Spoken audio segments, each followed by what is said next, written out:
is the Crane M2S. Believe it or not, this tiny yet powerful gimbal can handle both phones and mirrorless cameras, such as the Sony a7S III with small prime lenses. Meaning, this tool can be used for both beginners and professionals. This is why we decided to test out the limitations of this gimbal to see how easy or difficult it is getting used to this gimbal by learning all its shooting modes, as well as finding out whether a beginner is capable of getting all the necessary shots needed to create a little cinematic sequence out of it. Let's find out.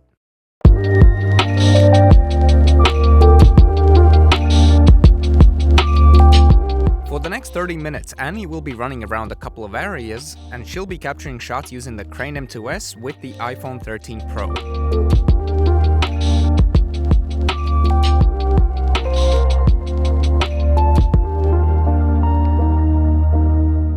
Was the gimbal easy to use in your opinion? I don't really have that much experience to have other gimbals to compare it to, but I thought it was pretty easy. Once you figure out the different modes and different settings that it goes into and the way it moves, you can play around with it. Your favorite shooting mode?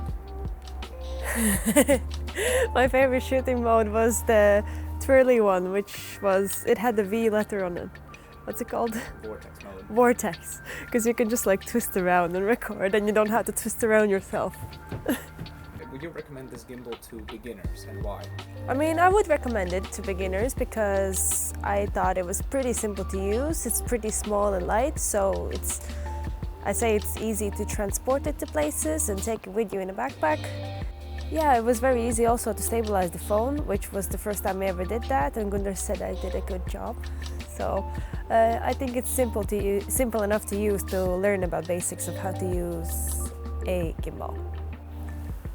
Woo!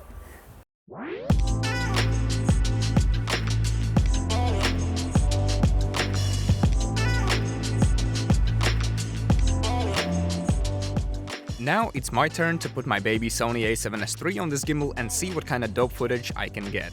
In my opinion, this is the simplest gimbal you can ever imagine. You know, I'm used to working with these huge gimbals where there's a million buttons and a million ways to mount things, so this was like, I picked it up in my hands, literally 10 seconds, and I already knew everything there is to know about the gimbal. So, very easy.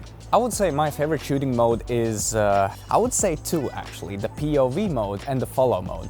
The POV mode is because you can get these really kind of abstract shots without doing it in post, you know, manually keyframing the rotation and stuff like that. And the second one is the follow mode, and that's because you can move it up and down, left and right, whatever. So yeah, you have basically full creative control over the gimbal.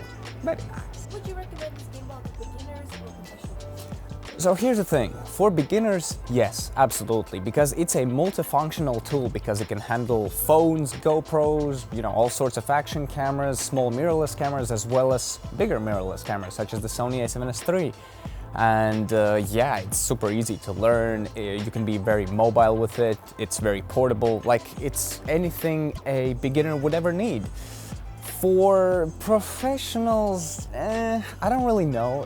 If you have a small mirrorless camera, then maybe, perhaps. But if you're planning on upgrading to a bigger camera in the future or even bigger lenses, then I would say I think it's better to invest in a proper professional gimbal, such as a Weebill 2, for example. So yeah, but that's just my 2 cents, you know? From all of this footage, we can conclude that even a complete beginner can learn the basics of this gimbal and feel pretty comfortable using it within just a couple of minutes, which is great news. All in all, this gimbal is fantastic due to the fact that it can handle multiple tools. If you're a person who loves vlogging, traveling, filming events, filming YouTube videos, I think this is a great choice. For professionals, I would honestly say that this isn't the best route to go due to the fact that you can't balance many zoom lenses on it. But if you use small mirrorless cameras, a lot of small prime lenses, travel a lot, and wanna save yourself from back pain, I don't think you're gonna find a better option than this. Anyway, thank you guys for watching this video. My name is Gunnar Smagwon and I am one of the Julian YouTube hosts. I would very appreciate if you could hit the subscribe button, and I'll see you soon. Peace out.